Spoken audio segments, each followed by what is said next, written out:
So we're in this kind of series on friendship with Jesus. It's kind of all rooted in John chapter 15, where Jesus says, I no longer call you servants, but now call you friends, which is a beautiful thing to hear.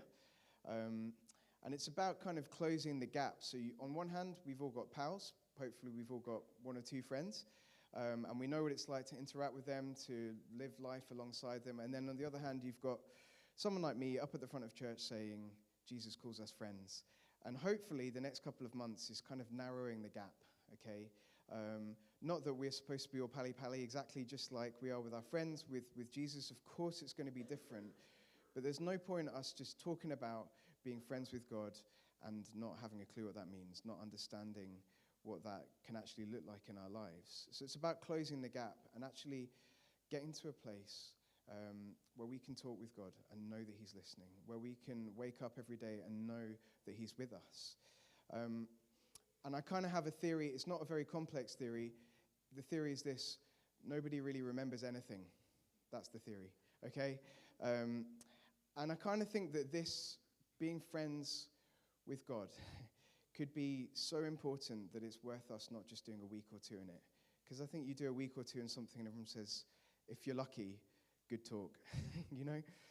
But actually this is important enough for us to kind of put a bit of a stake in the ground. You know, the only thing that's going to last and see us through this life is if we really receive the Holy Spirit in a way that allows us to interact with God day by day, to know his presence and to be his friend.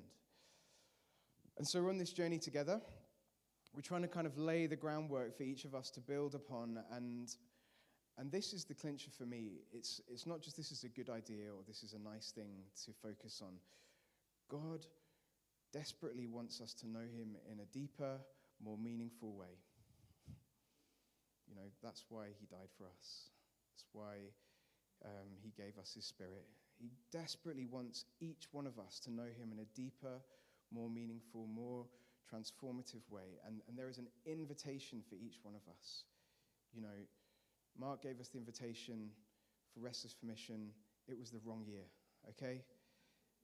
God's invitation to us is way better than that invitation, all right? It means more. Sorry, Mark. Joyce is saying, poor Mark. It's all right. But God's invitation is come and get to know me, you know? Come and experience life to the full. Come and know my power, come and know my presence, and today we're looking at come and know my peace. So there's the invitation, and here's the intro, okay? So I'm not sure if you've ever locked yourself out of your flat, your house. Anybody done that? Yep. Anybody done it recently?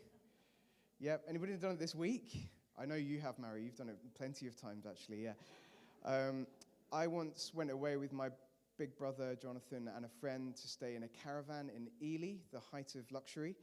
And we left after work. So we got there about 11 p.m., and I read my phone. I was like, right, should be here. They just said the key is going to be under the mat. The only problem was there wasn't a mat. I was like, Jonathan, you're going to laugh when you find this one out. Pretty sure the key is actually still in Edinburgh under their mat. So we had to just sort of grin and bear it and drive all the way back to Edinburgh. And funnily enough, the key was under the mat. And then we got back at about... That really stretched our relationship. And it took the first couple of days of a 2-day holiday to sort of repair things. And we joined the disciples this week, not locked in, or not locked out, sorry, but locked in this room upstairs. And they're locked in this room, but they're also locked in fear. You know, that's really what John's trying to tell us in this passage. And they'd locked themselves in for fear of the religious leaders at the time coming after them. Why were they so afraid of the religious authorities? Well, it's very simple. I mean, Jesus had just been killed. It's very simple, and they didn't want to die. They didn't want to be killed. You might think, oh, but isn't this the same guys who fearlessly went out into the world and preached the gospel? Yes, but not yet. They weren't there yet. They didn't want to die. They didn't want to be killed for their connection to Christ.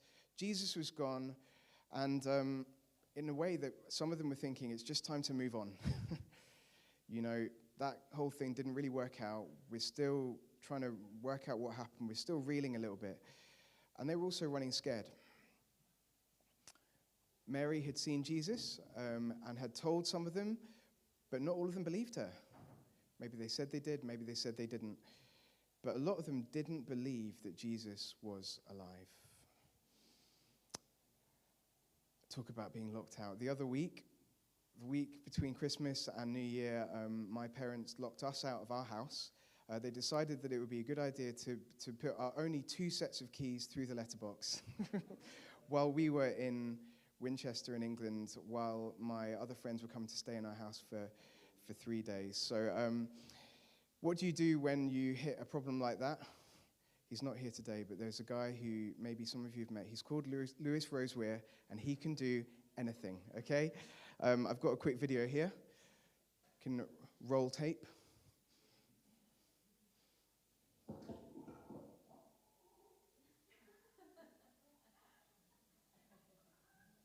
Everybody needs a friend like Lewis. He needed the video on because the flashlight was on his phone. He just happened to have a magnet and a long piece of string at home. Didn't work first time.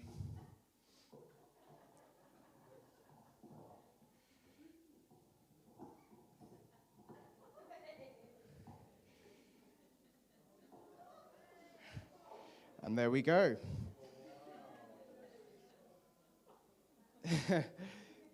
So Lewis isn't here today, but round of applause for Lewis anyway.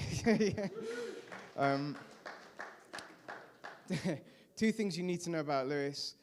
Great friend to have, but also don't trust him. So do not trust him, because he will rob your house like that. And the worst thing about this whole story was that my parents were sort of gaslighting us, and they were like, no, you told us to put the keys through the... We were like, why would we do that? Why would we do that? We definitely didn't say. Lewis can do a lot of things, but he can't walk through walls or just appear in places. But that's what John said, and that's what Ben read to us this morning, that day they were locked in, but Jesus just appeared among them in a miraculous way, in a way that only Jesus could do. And this is Jesus in his resurrected body. And they locked everyone out, but in many ways they locked Jesus himself out because of the fear that they were experiencing. They locked Jesus out through the fear that they were going through, but Jesus broke through anyway. Don't know if that's relatable for you. I don't know if you've ever been through something in your life where actually you've been trying to keep Jesus at arm's length because you're so afraid, you want to control the whole situation, you just think it's too hard to invite God in, or you just don't know how to, but he's coming anyway. And his presence has been with you. Maybe that's something you've never experienced before. And these are the words that he spoke when he arrived in that room on that day. He said, "Peace be with you. Peace be with you." I don't know if you know, but in a lot of churches, not just in the UK, but all around the world, today obviously being Sunday as well, they repeat these words to one another every single week. Anybody been part of a church where they do that? And somebody up at the front like me, probably not wearing the same clothes as me, maybe a nice robe, says, "Let us now share the peace with one another." Okay? And they share these words, "Peace be with you." And so I want to do that just now. Can we do that together? There's no point just listening to me the whole time. We're going to take 2 minutes. If you need to get up out your seat, walk across the room, peace be with you. What we're doing here is we're speaking the peace of Jesus into the fears that keep us locked away. Okay? That's what we're going to do for 2 minutes, and then we'll regroup in a second. So have fun.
Okay, bring it in.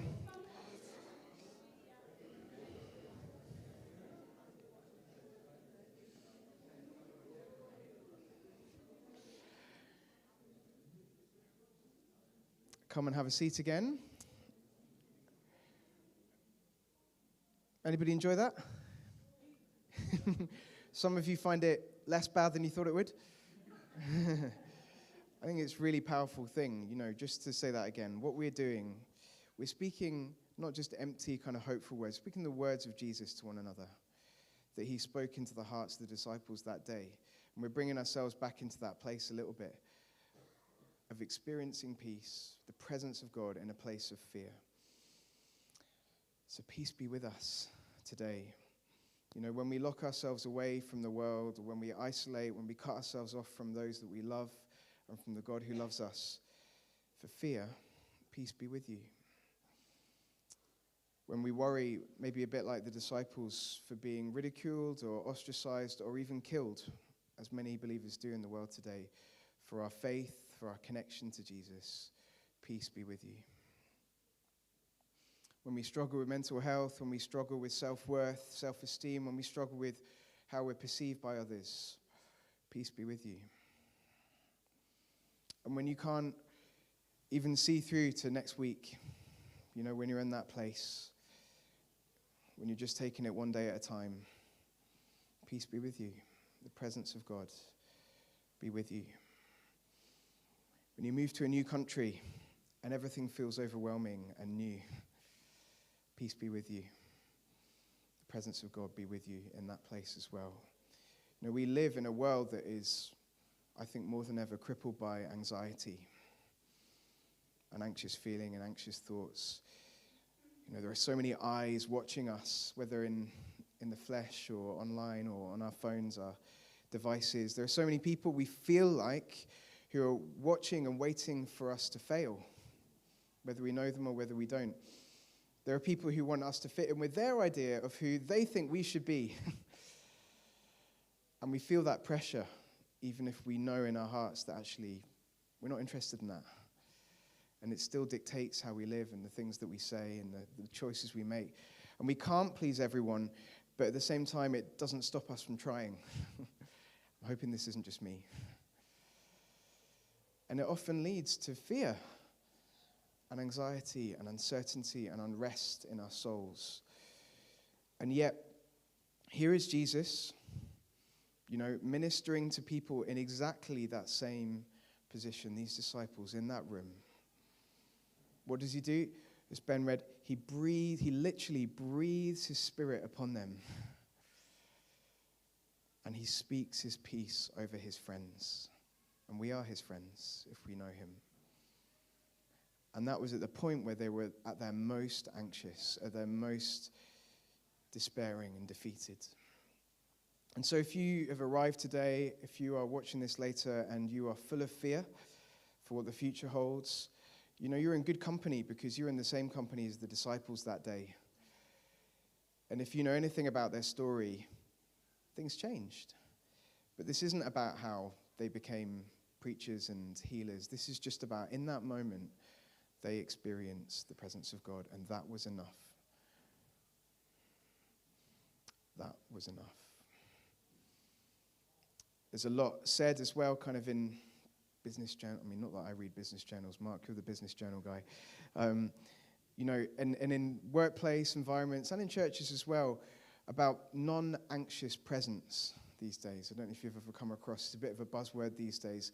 And it feels like the whole world's trying to sort of desperately latch onto something or someone who they can exchange their anxiety for peace.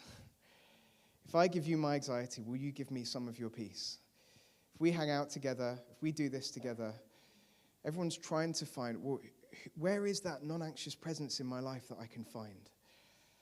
We're all searching for it. Maybe it's an ice bath. Maybe it's wild swimming. I don't know. Maybe it's watching Formula, which is the most boring sport in the world.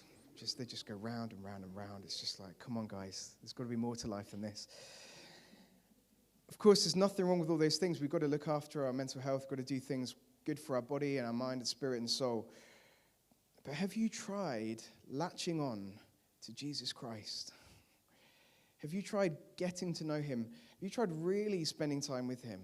Spending your life with him? Because if we as Christians, and a lot of us here are today, if we leave out the only friend who can truly speak peace into our hearts, then what hope does the rest of the world have? What kind of faith do we have to share with them?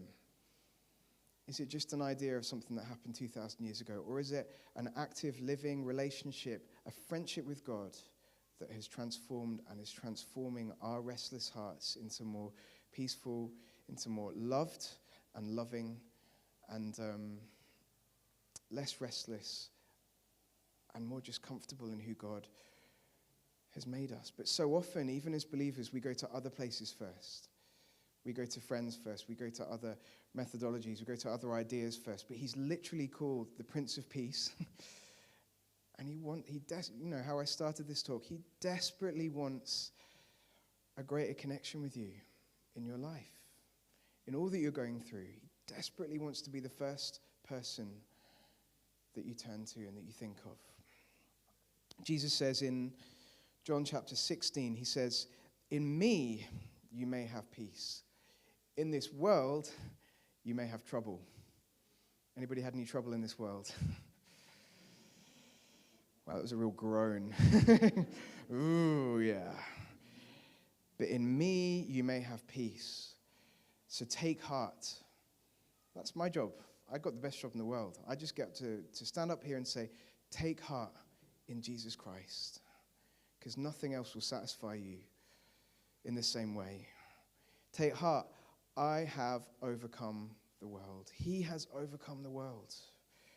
And he invites us again today to get to know him. Only in Jesus Christ will our restless hearts find true rest. Or there's always got to drop in a couple of quotes. So here's one of my favorite quotes where a guy called Frederick Buechner, Fred for short, just says, "Here is the world. Beautiful and terrible things will happen. Do not be afraid." Why? Because we have the friendship and the alongside presence of Jesus in our lives. We approach every single moment of conflict, of chaos, of disruption differently because of our connection to Jesus. And we're all looking for non-anxious presences and relationships in our lives, and I'm no different. I'm always on the lookout for people who I can trust. I think all of us would be quite happy to have lots more friends who just help us breathe, who bring calm and are like an oasis in the kind of chaos of life. And, I was thinking back a little bit, and some of you remember maybe in the first couple of years of being here at Stenhouse, we had some extremely lovely, but also extremely challenging young people around for a while here. And I found it very stressful at times. Never knew what was going to happen, a lot of behavioral stuff to manage. But I knew when certain people are around, everything was going to be okay. Maybe you have a colleague like that. Maybe you wish you had a colleague like that. Maybe you are that colleague. So people like Stephen and Fiona Hunter, if they were around, I just knew things could be bad, but they would never get completely out of control. I knew everything would be okay. We had a tough time as well for other reasons in the first kind of 18 months of leading here, Claudia and I. But I was so grateful to have people, some of you remember Duncan and Kathy who moved away last year, Lewis and Haley who are not here today, just people that I could chat to who wouldn't give me knee-jerk advice, who wouldn't just tell me what I wanted to hear, people who I could trust with my soul, my heart, people who didn't look to make things more dramatic. Has anybody got friends like that? You should try and tell them your problem and they just make it 10 times worse. Right, let's go around there right now. No, that's not what I'm saying. Non-anxious presence. A few weeks ago, someone from outside the church who was having a bit of a tough time, to be fair, but kind of came into the church and was trying to be a bit intimidating. It was a little bit uncomfortable, not a very nice situation. And I looked around and I was looking for a non-anxious presence in my life. Sadly, Mark was the only person around, so it was a bit of a shame. I thought I could really do with a non-anxious presence here. No, you were actually, and we got through it together, didn't we? Oh, I'm going to miss him. But do you know what? All the people that we've just mentioned, and I hope for all the different ways that I've told my people, that you've got those people where you're just like, okay, going to the in-laws, I'm going to do this, but at least such and such is around. Do you know, Jesus is that friend, but so much more. Times 10, times 30, times 60, times 100. Jesus is that friend. He can be that non-anxious presence in your life that you tether yourself to, that you connect, that you latch onto. I know we can't see him. I know it's different, but it's also ever so real. I was at a stag do yesterday. It was very fun. A bunch of grown men playing crazy golf in St. James's Quarter on the top level at Lane 7.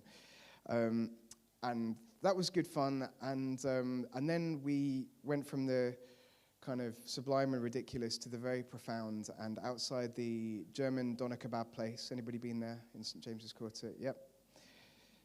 How was it, Neil? Good.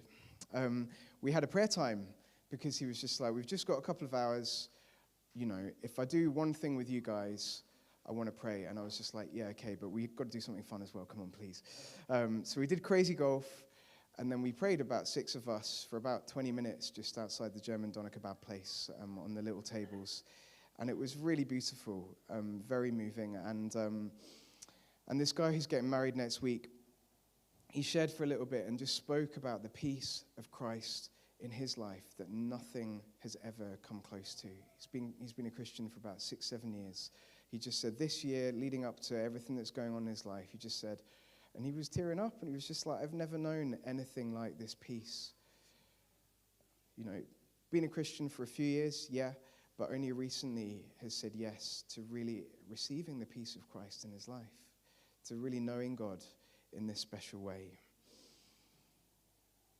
And there's no better example of non-anxious presence than Jesus in the middle of the storm. I'm not going to take too long here, but I just want to just quickly look at this story. If you've never heard it, Jesus is on a boat with the disciples, and this storm whips up on the Sea of Galilee, as it can do, because I've been there. So, don't know if you know, but I've been there. And for some reason, Jesus sleeps through it. We don't know why. It seems a bit bizarre, but Mark chapter 4 says this. It says, a furious squall, not quite sure what that means, to be honest. I probably should have done my research, came up. Let's just call it a storm. And the waves broke over the boat so that it was nearly swamped. But Jesus was in the stern, sleeping on a cushion. It's just brilliant the way it's kind of put. It looks like Jesus doesn't care on the face of it, but he does. And if you know the story, he went on to speak peace into the chaos of that storm, and the whole thing subsided within moments and seconds, and everything died down. And this is what happened. The disciples were terrified. You know, they'd never really seen him perform a miracle of that magnitude. And they said, who is this? I think the next slide's been a maybe. No, I was wrong. Who is this? Even the wind and the waves obey him. Who is this man? And you know, Jesus is not the friend who will make things more stressy than they already are. He finds and he plots and he helps find a pathway towards peace with us and for us. Jesus is not distant and disinterested, you know, the way where you're on the phone with somebody but you're doing something else at the same time and you're just saying yes at the right moments just to keep them talking. He's not that guy. He carries the whole weight of the Father's love for us in his relationship with us. And Jesus won't always just be a yes friend either. He won't always tell you that you're right. He's the friend that calls us out on our stuff and calls us up towards holiness and perfect love, because that's what he saved us for, and that's where we'll be at our best. And so Jesus isn't just like any old friend. You know, his voice spoke creation into life and can speak peace into the chaos of our storms and our hearts as well. And so if you invite him in, he will transform things. He will transform your present. He will set a new foundation for your future, for you to build your whole life upon.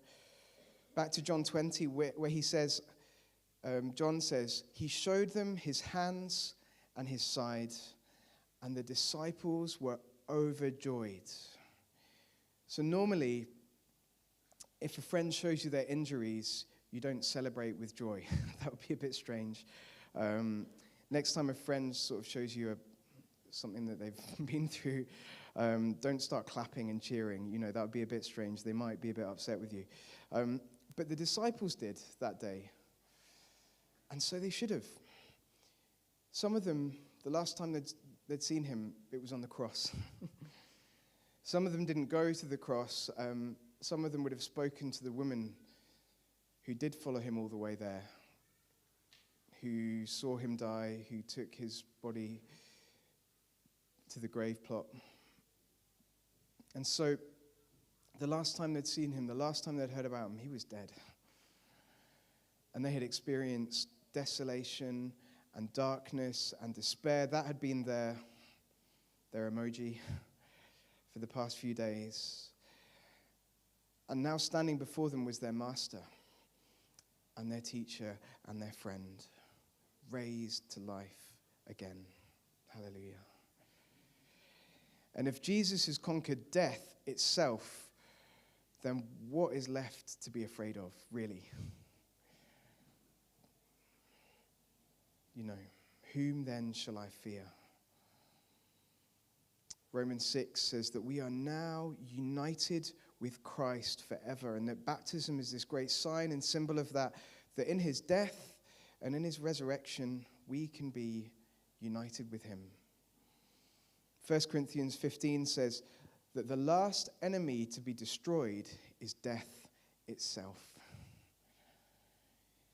Verse 27, for he has put everything under his feet, which is why in lots of countries who have fun worshipping, they sing, we'll stamp on the devil, because he has put everything under his feet. Jesus has won. And we don't fear like the world fears. Of course we'll have moments of fear. Of course we're not superhuman. Of course we'll have moments of anxiety, absolutely. But our future hope is different. Our future hope is secure. We are united with Christ, who has put everything under his feet, who has defeated the final enemy, which is death itself. And the story today started with fear and finished with rejoicing. And I pray that that would be a bit of your experience today. That maybe you came here full of fear, or just a lot going on, and you realize that even in the middle of that, even through worship, that we can face our fear and still rejoice because of our unitedness. Is that a word? Not sure. Unity with Christ. Thank you, Anne. And there were two things that affected the situation. Firstly, the presence of Jesus. He was in that room, and by his Spirit, he's here with us today. And secondly, the resurrection of Jesus, which hasn't changed and will never change. And as we think about the fear in our lives, the anxieties that we carry with us, you know, where do we need to invite the presence of Jesus in more? Where are the places which, if we're honest, we love having Jesus around at church, we love him, maybe different places at home, but we've actually locked the door and said, I'm more comfortable just in this place of fear. I'm more comfortable just struggling away and battling away by myself. I'm more comfortable just kind of figuring it out myself. I think we've all done it at points. But where do we need to actually just invite him in? He doesn't need a second invitation. He can walk through walls. He can arrive in places miraculously. That's the resurrected Christ. And secondly, where do we need to just proclaim the victory of the resurrection over our lives? And just remember that ultimately our hope is in heaven. Luke chapter 10, Jesus says, rejoice, not just in signs and wonders, but rejoice that your names are written in the book of life forever. Saint Ignatius, who's an amazing guy, we'll look a bit more at his life, I think, later on in the series, says this, and this is a challenge, which is why I'm channeling it through his words and not mine. And he says this: we shouldn't fix our desires on health or sickness, wealth or poverty, success or failure, a long life or a short one, for everything has the potential of calling forth in us a more loving response to our life forever with God. Only our desire and our one choice should be this: I want and choose what better leads me to God's deepening life in me. I mean, that is challenging. That is countercultural. That is not of this world. Because you can only do that if your hope is in the resurrected Christ, who overcame death, who has prepared a room for each one of us in the place that he has now gone.